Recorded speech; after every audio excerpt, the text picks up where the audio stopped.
నమస్కారం. తెలంగాణలో వివిధ జిల్లాల్లో క్షేత్రస్థాయిలో జరుగుతున్న అభివృద్ధి కార్యక్రమాలు, తాజా వార్తలతో మన విలేకరులు ఎప్పటికప్పుడు అందిస్తున్న నివేదికలు వింటున్నాం. ఇవాళ నల్గొండ జిల్లా నుంచి మన విలేకరి జి రామకృష్ణ అందిస్తున్న నివేదిక. నమస్తే రామకృష్ణ గారు. నమస్కారం అండి.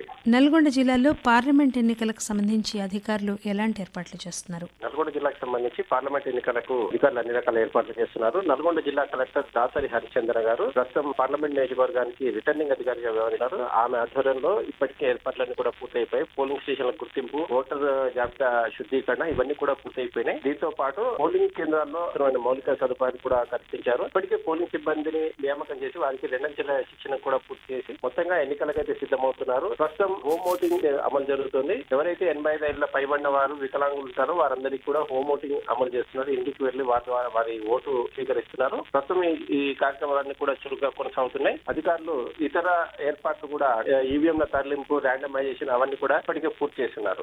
ఎన్నికల ప్రచారం ఎలా కొనసాగుతుంది? పోలింగ్ తేదీ దగ్గర పడుతుంది కదా.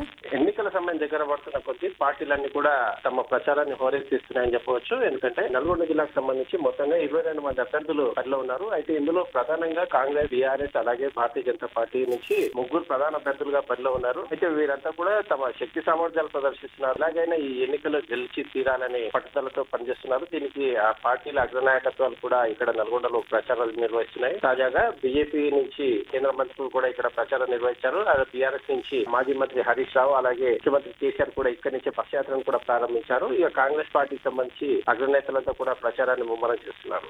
ఓటింగ్ శాతం తక్కువగా నమోదు కావడం అనేది ఆందోళన కలిగిస్తున్న విషయం అన్ని నియోజకవర్గాల్లో. ఇక్కడ నల్గొండ జిల్లాలో ఈ శాతం పెంచేందుకు ఎలాంటి చర్యలు చేపడుతున్నారు? ఓటింగ్ శాతం పెంపుదల కోసం కేంద్ర ఎన్నికల సంఘం నుంచి వచ్చిన ఆదేశాల మేరకు నల్గొండ జిల్లాలో అధికారులు అన్ని రకాల కూడా చర్యలు చేపడుతున్నారు. ప్రత్యేకించి స్వీప్ ఆధ్వర్యంలో ఓటర్ చైతన్య కార్యక్రమాలు నిర్వహిస్తున్నారు. ఇప్పటికే 2 కెరన్ 5 కెరన్ కార్యక్రమాలు నిర్వహించారు. అలాగే సెల్ఫీ పాయింట్లు కూడా ప్రత్యేకంగా ఏర్పాటు చేసి ఓటర్లను ఆకట్టుకునే ప్రయత్నం చేస్తున్నారు. ప్రచోట కూడా ఓటర్ చైతన్యానికి సంబంధించి ఇప్పటికే కొన్ని కళాశాలల్లో కూడా విద్యార్థులతో ముఖాముఖి కూడా నిర్వహించి వారందరికీ కూడా ఓటుపై అవగాహన కల్పించారు. అలాగే 18 నుంచి 19 ఏళ్ల వయసులో ఉన్న నూతన ఓటర్లు ఎవరైతే ఉన్నారో వారందరికీ కూడా ప్రత్యేకంగా ఓటు వేయాలని కూడా విజ్ఞప్తి చేస్తూ ప్రత్యేకంగా హోర్డింగ్స్ అలాగే ఫ్లెక్సీలు కూడా ఏర్పాటు చేసి ఆ ఓటర్లను చైతన్యవంతం చేసే కార్యక్రమాలు అయితే చేపట్టారు. అలాగే వివిధ సందర్భాల్లో జరిగిన అన్ని ప్రభుత్వ కార్యక్రమాల్లో కూడా ఓటు హక్కును వినియోగించుకోవాలనే అంశాన్ని కూడా ప్రత్యేకంగా ప్రస్తావిస్తూ కలెక్టర్ తో పాటు జిల్లా ఎస్పీ చందనా దీప్తి తదితరులంతా కూడా ఈ అంశాన్ని ప్రచారం చేస్తున్నారు. ఓటు హక్కు వినియోగించుకోవడం వల్ల జరిగే ప్రయోజనాలు ఏంటనేది కూడా వివరిస్తూ ప్రజలను చైతన్యవంతం చేస్తున్నారు. వరంగల్, ఖమ్మం పట్టభద్రుల నియోజకవర్గం ఉప ఎన్నిక కూడా జరగనుంది కదా, ఆ ఏర్పాట్లు ఎలా ఉన్నాయి? వరంగల్, ఖమ్మం, నల్గొండ జిల్లాల పట్టభద్రుల ఎమ్మెల్యే సంబంధించి ప్రస్తుతం నామినేషన్ల స్వీకరణ కార్యక్రమం పూర్తిగా వచ్చింది. నామినేషన్లకు సంబంధించి ఇప్పటికే అన్ని పార్టీల నుంచి కూడా అభ్యర్థులతో కూడా భారీగా నామినేషన్లు వేశారు. ఇండిపెండెంట్ అభ్యర్థులు కూడా నామినేషన్లు వేశారు. ఇది పార్లమెంట్ ఎన్నికల్లో పోటీ చేసిన స్వతంత్రులు కూడా ఈ పట్టభద్రుల ఎమ్మెల్సీ ఉప ఎన్నిక కూడా నామినేషన్లు వేయడం ఇక్కడ గమనించదగ్గ విషయం. అయితే వీరంతా కూడా ఈ ఎన్నికలకు సంబంధించి పోటీ పడుతున్నారు.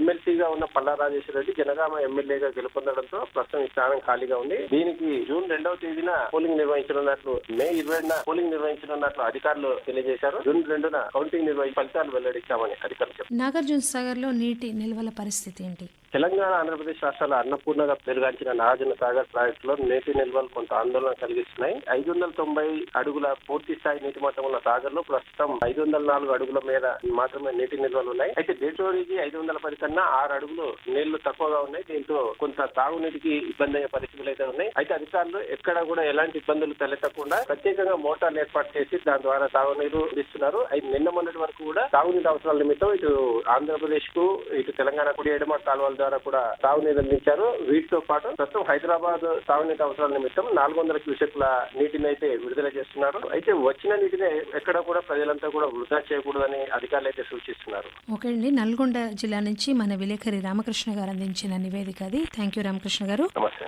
మరో జిల్లాలో వార్తలతో మరోసారి కలుసుకుందాం. అంతవరకు సెలవు. నమస్కారం.